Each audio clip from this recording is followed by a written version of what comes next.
अस्सलामुअलैकुम वरहमतुल्लाहि वबरकातुहू। कैसे हैं आप सब लोग। मैं सदफ रहमान जुम्मा किचन पर आपका बहुत बहुत खुशामदीद करती हूँ।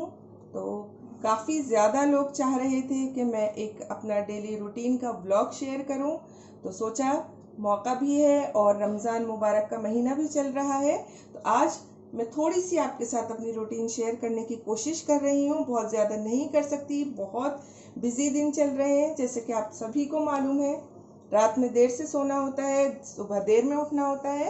तो मैं भी अब आई हूँ किचन में, सारे घर के काम जो सफाई वगैरह से हैं उनसे फारिग हो चुकी हूँ। तो अब मैं आई हूँ कुकिंग करने के लिए। तो कुकिंग करने से पहले थोड़ा सा मैं अपने बारे में आप लोगों को बताना चाहूँगी। कुछ लोगों की ये फरमाइश थी कि थोड़ा सा अपने बारे में भी बताइए, हम आपको जानना चाहते हैं। तो जैसे कि मैंने अपना नाम बता ही दिया है, मेरा नाम है सदफ रहमान। पुरानी दिल्ली को बिलोंग करती हूँ, यहीं पैदा हुई, यहीं शादी हुई। एजुकेशन में मैंने किया हुआ है एमए इंग्लिश लिटरेचर में। हस्बैंड मेरे डॉक्टर हैं, माशाअल्लाह 3 बेटों की माँ हूँ मैं।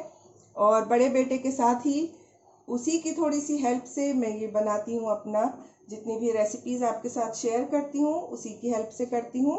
और अब मैं आई हूँ अपने किचन में और अब बनाने लगी हूँ। सबसे पहले मैं बॉईल करने लगी हूँ आज छोले। वैसे तो मैं जल्दी आ जाती हूँ किचन में, 3 बजे ही आ जाती हूँ, लेकिन क्योंकि आज हस्बैंड की थोड़ी तबीयत ठीक नहीं है और उन्होंने जो अपने साथ जो सहरी वो इफ्तारी का जो सामान लेके जाते हैं वो ले जाने से मना कर दिया है, सिर्फ वो फ्रूट्स वगैरह ही लेके जाएंगे। तो मैंने थोड़ा सा देर में काम शुरू किया है और रात में मुझे वीडियो भी शूट करनी है, बिरयानी बनाऊंगी इंशाल्लाह। तो सबसे पहले मैं उबालने लगी हूँ छोले। तो छोलों को मैंने रात में भिगो दिया था सहरी के बाद, और अब इनको धो लिया है और सबसे पहले मैं इनको उबालने लगी हूँ। बताएं आप लोगों की रूटीन कैसी चल रही है, लॉकडाउन में किस तरह से आप लोग एडजस्ट कर रहे हैं। मेरे बच्चे माशाल्लाह वैसे तो समझदार हैं, लेकिन वो बहुत परेशान कर रहे हैं। परेशान इस तरह से कर रहे हैं, उनको हर संडे में नानी के यहाँ जाना होता है, उनको सारी छुट्टियां नानी के साथ गुजारनी होती हैं, जो कि अब की बार नहीं हो पाया है। तो परेशान उन्होंने इस तरह से किया हुआ है। और फिर उनको खाना होता है रोज़ बाहर से, जो कि नहीं हो रहा है, और सब कुछ बनवा रहे हैं फिर वो मुझसे। बिल्कुल फुल टाइम किचन में ही मेरा गुजर रहा है। अल्हम्दुलिल्लाह, फिर भी अल्हम्दुलिल्लाह अल्हम्दुलिल्लाह अल्लाह का बहुत बहुत शुक्र है कि उसने हर नेमत से नवाजा हुआ है। वरना कितने ज़्यादा लोग हैं जो आजकल परेशान हैं, हर तरह से परेशान हैं, कारोबार से परेशान हैं। कितने लोग ऐसे हैं पैसा होने के बावजूद भी वो लोग जो है एडजस्ट नहीं कर पा रहे हैं, सामान नहीं मिल रहा है। अल्हम्दुलिल्लाह हमें तो सभी चीज़ें आसानी से मिल रही हैं।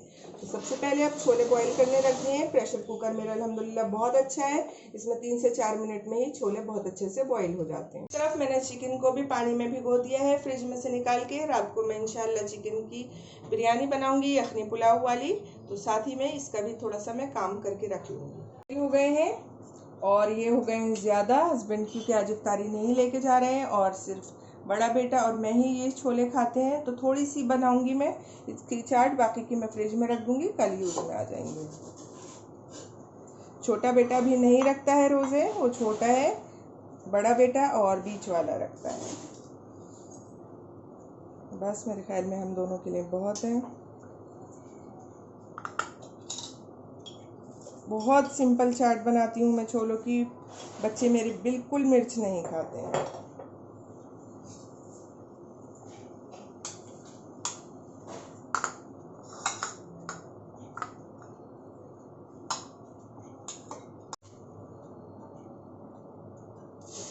बर्तन जमा होने शुरू हो गए हैं। मेरी हमेशा से यही रूटीन है कि बर्तन आपको ही धोने हैं।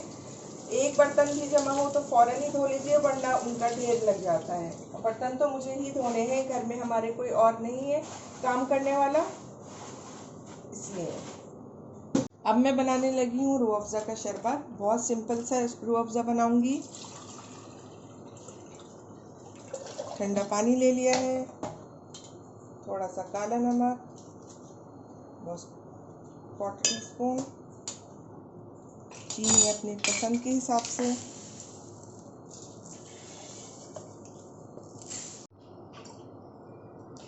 कितने भी मार्केट में ड्रिंक्स आ गए हैं, बच्चों को वही पसंद आते हैं, लेकिन बड़ों को रूह अफ़ज़ा के आगे कुछ अच्छा नहीं लगता। मेरे हस्बैंड का भी यही फेवरेट है और मेरा भी। कभी कभी मैं दूध में भी बना लेती हूँ, और बच्चों की मर्ज़ी है, टैंक पिएं या कोई सा क्रश लें, मैं वो बना देती अब बस मैं इसको बना के फ्रिज में रख दूँगी और ये इफ्तार के टाइम तक एकदम ठंडा चिल्ड हो जाएगा। हस्बैंड भी लेके जाते हैं, लेकिन आज उनकी तबीयत ठीक नहीं है तो वो कुछ भी नहीं लेके जाएंगे, सिर्फ उनको पानी में ग्लूकोज मिक्स करके दूँगी। और फ्रूट्स भी उनको आज चाट नहीं चाहिए, आज वो ऐसे ही लेके जाएंगे। तो ऐसा लग रहा है बहुत कम काम है अगर वो कुछ नहीं लेके जा रहे तो, वरना बिल्कुल 3 बजे से मैं शुरू कर देती हूँ किचन में, क्योंकि 5 बजे वो बिल्कुल लेकर चले जाते हैं। तो हस्बैंड आ गए थे, वो क्लिनिक के लिए तैयार होके चले गए। जब वो जाते हैं तो काफ़ी ज़्यादा काम होता है। वो पानी भी घर से ही लेके जाते हैं, सभी चीज़ें घर से लेके जाते हैं। वो चले गए हैं तो आ गई हूँ दोबारा से किचन में, दूध को बॉईल करने रख दिया है और अब बनाने लगी हूँ फ्रूट चाट। सिर्फ मैं और बड़ा बेटा ही फ्रूट चाट खाते हैं, दोनों छोटे नहीं खाते हैं, तो हम दोनों के लिए बनाऊंगी। उन दोनों के लिए तरबूज वगैरह काटूंगी। तो बहुत सिंपल फ्रूट चाट है, सिर्फ बनाना और पपीते की बनाऊंगी। चाट में अभी सिर्फ मैं नींबू डाल के रख रही हूँ। चाट मसाला और खंड में जिस वक्त रोज़ा खुलने में 5 मिनट बाकी होंगे जब डालूंगी, वरना ये काली हो जाती है। काटने लगी हूँ तरबूज। कुछ दिन पहले मैंने बनाया था जामा मस्जिद का स्पेशल मोहब्बत का शरबत, तो हस्बैंड को बहुत ज़्यादा पसंद आया है। बस वो चाहते हैं मैं रोज़ ही वो बनाऊं, लेकिन आज उनकी तबीयत ठीक नहीं थी तो आज मैंने नहीं बनाया है। कल इंशाल्लाह उनको वही बना के दूँगी। पकौड़ों के लिए बेसन घोल रही हूँ। बेसन में डाल दिया थोड़ा सा ज़ीरा, नमक और रेड चिली। बिल्कुल सिंपल आलू और प्याज के पकौड़े बनाऊँगी, सेपरेट जो होते हैं। अच्छा, एक बात मैं कहना चाह रही थी, कुछ लोग कहते हैं कि आप बहुत इतराती हैं, ज़्यादा इंग्लिश बोलने की कोशिश करती हैं, तो बखुदा ऐसा कुछ नहीं है, बिल्कुल नॉर्मल बोलती हूँ अपनी तरफ से, तो वही कोशिश करती हूँ। अगर कोई वर्ड निकल जाए तो उसके लिए माफ़ी चाहती हूँ, लेकिन ऐसा कोई बंदा नहीं होता कि वो बिल्कुल प्योर उर्दू या प्योर हिंदी इस तरह से बोले। थोड़ा सा मिक्स सभी बोलते हैं। मिक्स हो गया है, डाल देती हूँ पानी। और बच्चे मजाक उड़ा रहे हैं कि मम्मी आपको बोलना नहीं आ रहा है, आप एक ही बात को रिपीट करे जा रही हैं। आपने सबको 5 बार बता दिया कि पापा की आज तबीयत ठीक नहीं है। तो ऐसा कुछ नहीं है, प्रैक्टिस नहीं है ब्लॉग की। और ब्लॉग मुझे मुश्किल भी लग रहा है, पूरा दिन हो जाता है ब्लॉग के लिए आपको कैमरा या मोबाइल को साथ में लेके चलने में। लेकिन कुछ लोगों की काफ़ी ज़्यादा रिक्वेस्ट थी कि आप अपनी रमज़ान की रूटीन शेयर कीजिए, उन्हीं के लिए मैं बना रही हूँ आज। तो बस इसको घोल के मैं एक साइड में रख दूँगी। पकौड़ों के लिए आलू और प्याज छीलने लगी हूँ। छील के मैं इनको काट लूँगी। गोल जो पकौड़े होते हैं सिंपल, वो बना रही हूँ। मेरे बच्चों को वही पसंद है, मिक्स वगैरह वो पसंद ज़्यादा नहीं करते हैं। साथ में चिकन पोटैटो कटलेट्स बनाए थे, वो भी बनाऊँगी। असर की नमाज़ पढ़ के आ गई हूँ और कढ़ाई को कर दिया है गैस पे रख के, तेल को गरम। पकौड़े तलने लगी हूँ, ज़्यादा टाइम नहीं बचा है। कितनी भी जल्दी कर लें, न जाने क्या होता है रमज़ान में ख़ास तौर पे कि देर हो ही जाती है।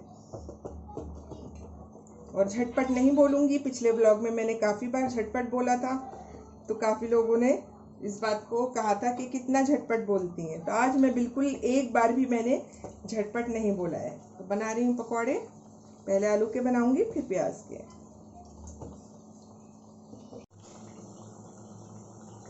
अब बनाने लगी हूँ प्याज के पकौड़े। उसके अलावा मैंने मक्खन की चीज़ी शॉर्ट्स भी बनाए हैं, हस्बैंड लेकर आए थे, काफ़ी ज़्यादा ले आए थे वो। आप सोच रहे होंगे कि पूरी दुनिया के लोग घर में हैं और आपके हस्बैंड कहाँ क्यों ड्यूटी पर जा रहे हैं। तो अभी मैंने शायद आपको बताया भी था कि वो डॉक्टर हैं, तो उनका ऑफ नहीं है, तो वो रोज़ ही ड्यूटी पर जाते हैं। उनकी अपनी पर्सनल क्लिनिक है, तो क्लिनिक पर जाते हैं, शाम में जाते हैं 5 बजे वो। तो वो ही काफ़ी ज़्यादा चीज़ें ले आए थे। तो बच्चों को तो इन चीज़ों का कुछ ज़्यादा ही शौक़ होता है। तो बस टाइम बहुत थोड़ा सा रह गया है, बस अब मैं भी फारिग होने वाली हूँ। चिकन पोटैटो कटलेट्स भी फ्राई कर लेती हूँ। ये मैंने फ्रीज़ किए हुए थे, इनकी रेसिपी हमारे चैनल पर पहले से अपलोड है, लिंक अगर आप चाहेंगे तो मैं डिस्क्रिप्शन बॉक्स में दे दूँगी। तो इफ्तार हमारी तैयार हो गई है। सभी चीज़ें बहुत सिंपल सी, बहुत आम सी, ज़्यादातर घर में ही बनी हुई, जो कि आप लोग भी ऐसे ही बनाते होंगे। मुझे ज़रूर बताइएगा कमेंट सेक्शन में कि आप और क्या बनाते हैं, तो इंशाल्लाह मैं भी कोशिश करूँगी। तो बस 1 से 2 मिनट रह गए हैं अब मैं निकाल लेती हूँ शरबत और आपको इफ्तार के बाद मिलती हूँ। अब पढ़ लेती हूँ मगरिब की नमाज़, फिर उसके बाद चलूँगी किचन में समेटने के लिए। नमाज़ पढ़ के आ गई हूँ किचन में और ये देख लीजिए बचा हुआ फैला हुआ। वैसे मैंने इफ्तार के टाइम जितने भी बर्तन थे उसी टाइम धो लिए थे। अब ये इफ्तारी में जो बर्तन यूज़ में आए थे वो हैं, तो अब इनको समेट के रखूँगी और बर्तन धो के किचन को साफ़ करूँगी। बर्तन धुल गए हैं, किचन साफ़ हो गया है, सब चीज़ें अपनी जगह पे रख दी हैं और बनाने लगी हूँ अपने लिए 1 कप गर्मा गर्म चाय पीऊँगी, साथ में बच्चों को पढ़ाऊँगी, उसके बाद मैं आपसे मिलती हूँ। आ गई हूँ मैं किचन में दोबारा से और बनाने लगी हूँ वीडियो चिकन यखनी पुलाव की। कमरा समेट के आई हूँ, घर समेट के आई हूँ, बच्चों को पढ़ा के आई हूँ, थोड़ा सा और जो काम था एक्स्ट्रा घर का वो भी करके आई हूँ। तो अब मैं बना रही हूँ और इंशाल्लाह आपको अब जब ये तैयार हो जाएगी तब दिखाऊंगी। बिरयानी हमारी तैयार है, दम पर पड़ी हुई है। हमने किचन को दोबारा से समेट लिया है और बस यही चलता रहता है पूरा दिन, कभी कोई काम ज़्यादा कभी कोई काम कम। तो अब हस्बैंड आने वाले हैं तो तब हम खाएंगे सब मिलकर खाना और फिर मैं आपको एक बार बिरयानी का लुक ज़रूर दिखाऊंगी। तो देखिए तैयार हो गई है हमारी यखनी पुलाव, बहुत बेहतरीन इसमें से खुशबू आ रही है और बेहतरीन ये नज़र आ रही है। तो अब जा रहे हैं हम लोग खाना खाने और आप लोगों से आज यहीं तक बातचीत थी। तो इंशाल्लाह अगले किसी और व्लॉग में मुलाकात होगी, तब तक के लिए अल्लाह हाफिज़।